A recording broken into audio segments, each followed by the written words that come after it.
Welcome back, everybody. In Surah 13:2, Allah says that He has made signs clear for the believers so that they may be certain of their religion.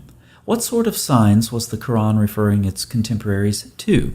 Gardens of grapevines and crops, palm trees, water, vegetation on which livestock can be pastured, crops, olives, palm trees, grapevines, fruits of the palm trees, grapevines again, gardens, both trellised and untrellised, olives and pomegranates. It also refers to harvests. We also get gardens of palm trees and grapevines and abundant fruits, orchards, as well as the fruits of all things. But the Quran doesn't stop there. We also get mention of grain, date palms and vines, gushing springs, flowing springs, crops of various colors, gardens, grain, and harvests again, as well as lofty palm trees and fruit arranged in layers.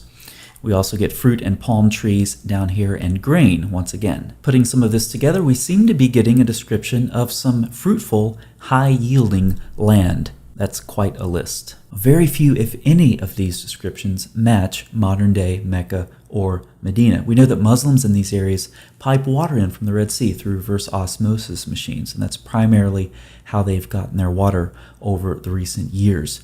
Is that what's going on here? Was there some sort of an ancient irrigation system that the early Muslims crafted to provide the water supply to make the land this productive? That's not the case at all. The Quran clearly states regarding the gardens of the palm trees and the grapevines and so forth, their hands have not produced it. So if we were going to sum up the Quran's description of this land, how would we? We could easily say that it's very fertile.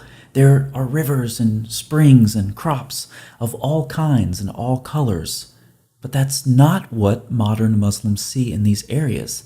Look at this awful tragedy. Every year, dozens of the 2 million pilgrims die due to heat exhaustion, dehydration, or natural causes. That's so sad, and this year, at least 80 pilgrims have so far been reported dead. And this is referring to the year 2019. If Allah had kept those bursting springs bursting, then His slaves wouldn't be dying of heat exhaustion and dehydration while on their religious pilgrimages. What better place to sustain miraculous springs of water than the deserts of Mecca, where millions of Muslims gather annually? So we see that the Quran does not match the geography of what we know as modern-day Mecca or Medina. Can we get more specific about what the Quran says about its location? Yes, we can. Surah 14 refers to living among the dwellings of those who wrong themselves, and we presented for you many examples. The Quran over and over and over and over and over again tells its hearers to go see the ruins of the former peoples. They were apparently thought, according to the Quran, to have inhabited the same area successively. Now, seeing these ruins is evidence of the destruction of Allah on these former people. This is where iconoclastic behavior comes from among Muslims, the destruction of religious icons or buildings, or rejoicing at their destruction, as we saw in the recent fire at the Cathedral of Notre Dame. These types of things are fueled by the theology of the Quran. It's good to see these ruins. It's good to see these places of destruction because it's evidence of Allah's judgment on the unbelievers. Let's look at a couple more examples. The hearers of the Quran walk among their dwellings. It's clear from their ruined dwellings. Again, they walk among their dwellings. We have already destroyed what surrounds you of those cities. Let's do one more. He made you successors after the Ad and settled you in the land. You take for yourselves palaces from its plains and carve from the mountains homes. In addition to describing a fertile region, we see that the Quran is also referring to mountains and plains and ruins, which are in the near vicinity of its hearers.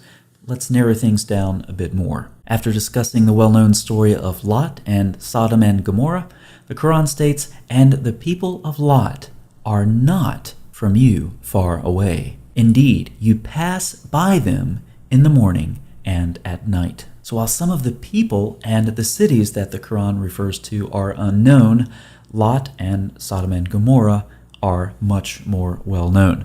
The Vale of Siddim was a fertile region, well watered by 4 or 5 streams here and there among the gardens and orchards. And we're going to stop right there. Remember the internal evidence we looked at from the Quran already. It's pointing us north toward the ruins of Sodom and Gomorrah. It's pointing us north toward that fertile region. Remember all of those details we looked at earlier. Grapevines, lofty palm trees, well-watered crops, all sorts of gardens, etc. Now back to Harlan's quote. Somewhere in this plain was the scene of the victory of Kedor Laomer over the kings of Sodom and Gomorrah. The geography that the Quran itself describes matches up with the external evidence in the southern area of the Dead Sea. Are you following me, Muslims? We're nowhere near Mecca or Medina.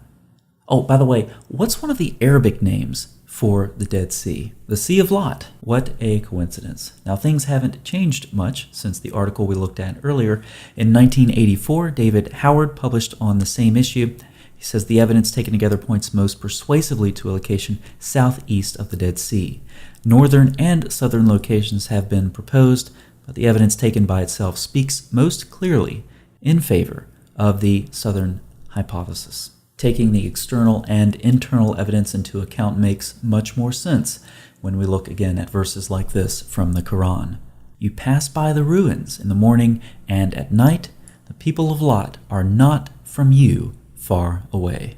So what does all this mean? Well, you can by no means get modern-day Mecca or Medina from the Quran. The external and internal evidence combine to point us north about 1,000 kilometers from what Muslims today think of as the start of Islam to that southern region of the Dead Sea, where the internal and external evidence both point. Given these things are so clearly stated in the Quran with corroborating external evidence, why is it that so many Muslims believe that Islam began in Mecca and Medina? The answer is simple. It's because that's what tradition tells them to believe. And the Quran is supposed to be the most authoritative text for Muslims. Yet when you put it up against tradition, tradition easily wins the day. Now, on another note, I have reopened a Patreon account for reasons that I've discussed in a post there. And the reason, quite simply, is that research sometimes gets very expensive. I was recently reminded of this on the video that I'm currently working on with the Quran and mysticism. I realize that there are some people who would like to contribute to the cause, and so for those of you who would like to do that, I will humbly and reluctantly accept donations, at least for now, to offset some of the cost involved in producing content for this channel. Thanks so much for watching, and I'll see you next time.